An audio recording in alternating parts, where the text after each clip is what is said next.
अस्सलामुअलैकुम। उम्मीद है आप सब लोग खैर आफियत से होंगे और ईमान की बेहतरीन हालत में होंगे।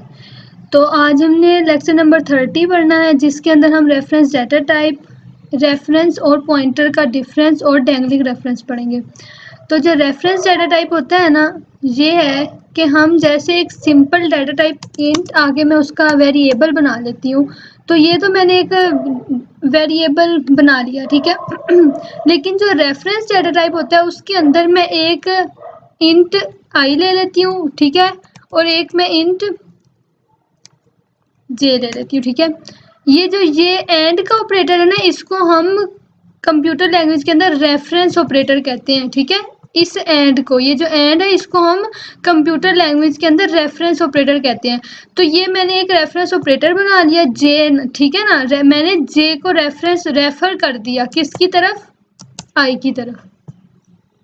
क्या हुआ कि मैंने एक सिंपल पहले डाटा टाइप बनाई, ठीक है, जिसको मैंने आई का वेरिएबल दिया। बाद में मैंने एक और डाटा टाइप बनाई, लेकिन मैंने वो रेफरेंस बनाया क्योंकि मैंने जे को रेफर कर दिया आई की तरफ कि आई की जो भी वैल्यू होगी वो जे के बराबर भी होगी, ठीक है। मतलब आई को मैं जो वैल्यू दूंगी वो जे के पास भी आएगी। जैसे मैं यहाँ पर आई को 10 कह देती हूँ, ठीक है, और मैं सी आउट ले लेती हूँ। वैल्यू ऑफ आई इज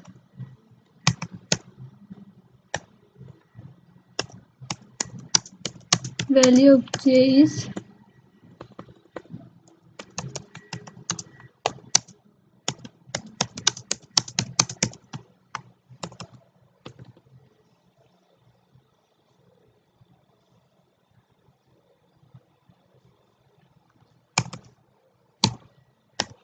ठीक है। मैंने ये वैल्यू दे दी। अब मैं इसको रन करती हूँ।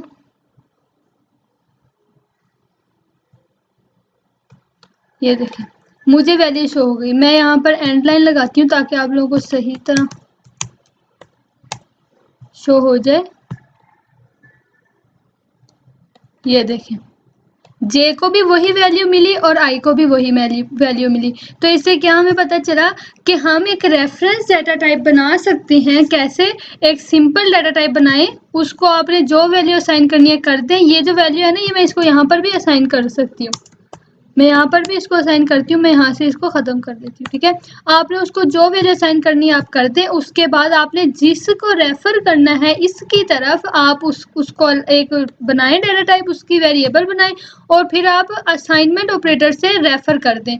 ये जो इक्वल का साइन होता है, इसको हम प्रोग्रामिंग लैंग्वेज के अंदर रेफरेंस क्या कहते हैं,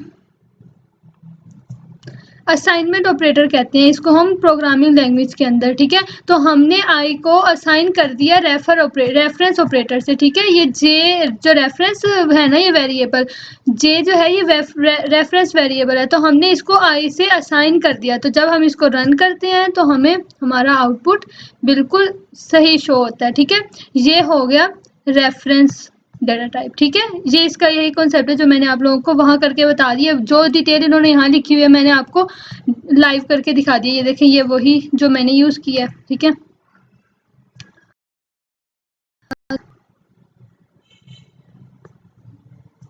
उसके बाद आता है ये स्वैप फंक्शन, ठीक है। ये स्वैप फंक्शन क्या होता है, तो ये भी मैं आप लोगों को करके दिखाती हूँ। जो स्वैप फंक्शन होता है, इसका मतलब होता है वैल्यू को स्वैप कर देना, ठीक है। जैसे मैंने सिंपल एक इंट लिया ए, जिसको मैंने 10 कह दिया। एक और मैं लिया डाटा टाइप जिसको मैंने बी 20 कह दिया, ठीक है। और मैं सी आउट ले लेती हूँ वैल्यू ऑफ ए इज, ठीक है, ए कह देते हैं लाइन। उसके बाद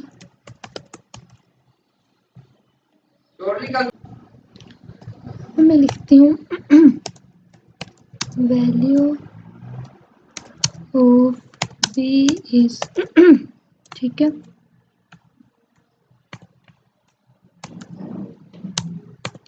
बी एंड लाइन, ठीक है। मैंने ये लिखा, इसको हम शो करवाते हैं, फिर आगे करते हैं। ये देखो, ए की वैल्यू 10 आ गई और बी की वैल्यू 20 आ गई। अब मैं यहाँ पर लिखती हूँ स्वैप, ठीक है, अब मुझे किस चीज़ को स्वैप कराना है, ए और बी को। तो मैं स्वैप लिख के सी आउट लिखती हूँ, value of a after swap, ठीक है, a end line, cout value of b after swap, ठीक है, बी एंड लाइन, ठीक है, मैंने ये लिखा। अब हम इसको रन करते हैं, कह रहा है इशू आ रहा है, ओके, अब हमारा ठीक है। तो ये देखो ए की वैल्यू अब आफ्टर स्वैप 20 हो गई और बी की 10 हो गई, ठीक है। तो इसका मतलब क्या है कि स्वैप फंक्शन लिखने से जो ए की वैल्यू है वो बी को मिल गई और बी की वैल्यू ए को मिल गई। यहाँ पर बी की 20 थी लेकिन यहाँ पर ए की जो है वो 20 है और बी की 10 है, ठीक है। ये हो गया स्वैप फंक्शन। उसके बाद हम आ जाते हैं नीचे स्वैप फंक्शन यही है और ये इम्पोर्टेंट भी है। ये पिछले सेमेस्टर के अंदर भी जो इससे पहले सेमेस्टर गुजरा उसके अंदर भी ये शॉर्ट क्वेश्चन के अंदर स्वैप फंक्शन आया था। तो इसका कॉन्सेप्ट क्लियर रखें। विजुअल यूनिवर्सिटी वालों का हमें नहीं पता कि ये कहाँ से भी कहीं से भी उठा के दे सकते हैं। आप इस यूनिवर्सिटी में पढ़ते हैं, आप चॉइस पे नहीं पढ़ सकते कि अगर आप चॉइस पे नहीं पढ़ सकते कि अगर आप कहो कि मैं ये इतने टॉपिक कर लेता हूँ या कर लेती हूँ और इतने में हम रहने देते हैं, तो ऐसा कुछ नहीं होता। इधर आपको हर चीज़ पढ़नी पड़ती है। ये कहीं से भी आपको उठा के दे सकते हैं, अनएक्सपेक्टेड चीज़ें भी दे सकते हैं, ठीक है। उसके बाद आ जाता है difference between reference and pointers, ठीक है। इसके अंदर दो डिफरेंस हैं।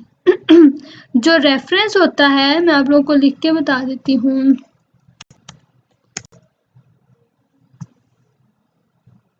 ये देखिए, जो रेफरेंस होता है उसको हम इस एंड साइन से शो करते हैं और जो पॉइंटर होता है वो ऐसे स्टेरिक उसके साथ लगा होता है तो ये पॉइंटर हो जाता है, ठीक है।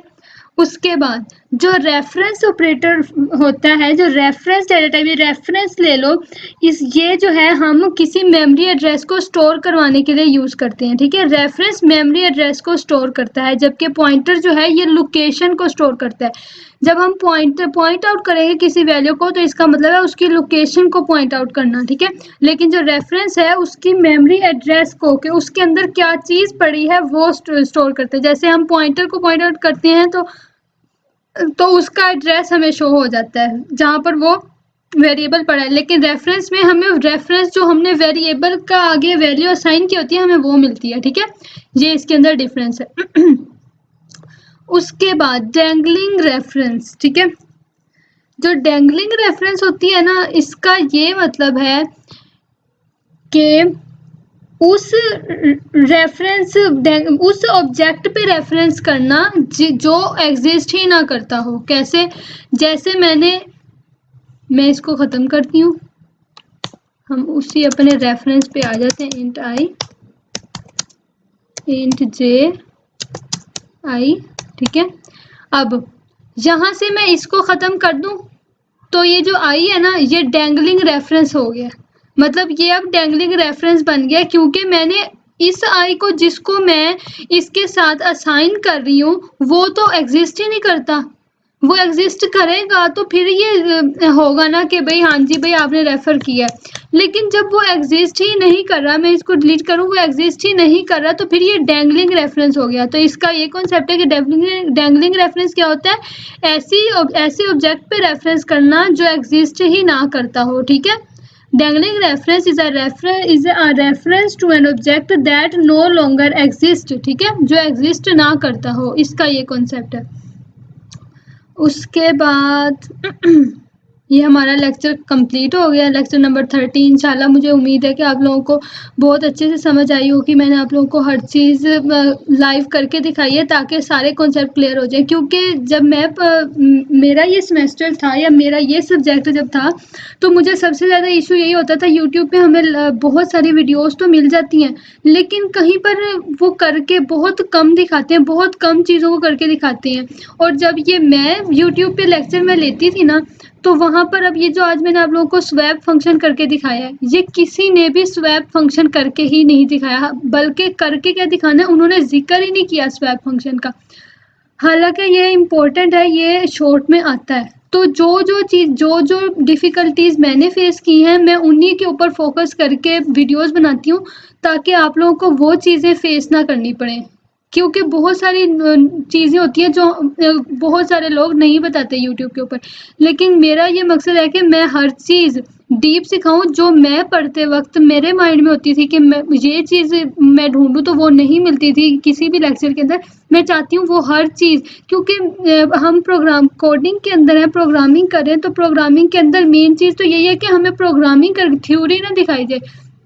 तो जो यूट्यूब पे, मैं किसी को बुरा नहीं कह रही कि यूट्यूब पे अगर कोई वीडियो बना रहा है तो उसने सही नहीं किया या वो बुरा है, या मैं किसी को भी नहीं कह रही, मैं वैसे एक बात कर रही हूँ कि हमारा मकसद तो प्रोग्रामिंग पे अपना कॉन्सेप्ट क्लियर करना है ना।